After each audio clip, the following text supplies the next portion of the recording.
మీకు ఒక ముచ్చట చెప్పని లేదు. మొన్న హైదరాబాద్లో ఎలక్షన్లు జరిగినాయి కదా, ఇగో ఒక పార్టీలు నా దగ్గరకు వచ్చి, సావిత్రి సావిత్రి నువ్వు మా పార్టీ తరపున పోటీ చేయాలి, నీకు పట్నంలో మస్తు పతారున్నది, నువ్వు నామినేషన్ వేస్తే చాలు, పచారం గీచారం ఏం అవసరం లేదు, ఒట్టిగానే గెలుస్తావు అని ఆశ పెట్టిండ్రు. నేనేమో ఎందుకన్నా నాకు రాజకీయాలు ఎందుకు, మీరు దయచేసి నన్ను పెద్దదాన్ని చేయొద్దు, నేనేదో ఇంత తీన్మార్ వార్తలు చదువుకొని హాయిగా బతుకుతున్నా అని తిప్పి పంపినా. కానీ మనల్లో మన మాట, నేను నిజంగానే పోటీ చేస్తే మీరు నాకే ఓటేస్తారా? హోలీ పండుగకు అందరి మీద రకరకాల రంగులు పడితే కన్నే మీద రాజకీయ రంగు పడ్డది.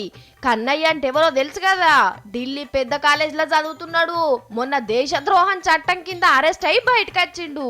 ఇప్పుడు మనోన్ని పెద్ద హీరోని చేసి భుజాల మీద ఎత్తుకొని ఊరేగుతున్నారు ఎర్రన్నలు. రోహితోళ్ళ అమ్మను ఓదార్చి ఓ 4 మాటలు మాట్లాడిపోదామని హైదరాబాద్ లో పాదం మోపితే ఢిల్లీకి వెళ్ళి పెద్ద లీడర్ వస్తున్నట్టు ఎయిర్పోర్ట్ పోయి ఎదుర్కొన్నారు.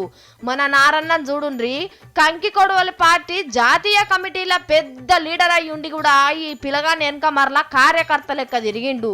కారు దిగేటప్పుడు డోర్ తీసి సెక్యూరిటీ పోలీస్ లెక్క మంది నూకేసుకుంటా ముంగటికి తోలుకపోయిండు. కామ్రేడ్ నారాయణ సారు రాజకీయ అనుభవం అంతా లేకుండొచ్చు ఈ పిల్లగాని వయసు.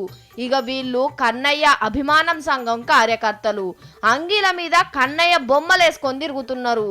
ఏంది సార్ ఇది, కమ్యూనిస్టు పార్టీల వ్యక్తి పూజ ఉండొద్దు, సమిష్టి నాయకత్వం ఉండాలే అంటారు. అసోంటిది మీ పార్టీకి జర్రంత అనుబంధం ఉన్న సంఘంలా, అది కూడా ఒక కాలేజ్ల పితికంత లీడరు, ఆయనకు గింత ప్రచారం చేసుడు కరెక్టేనా?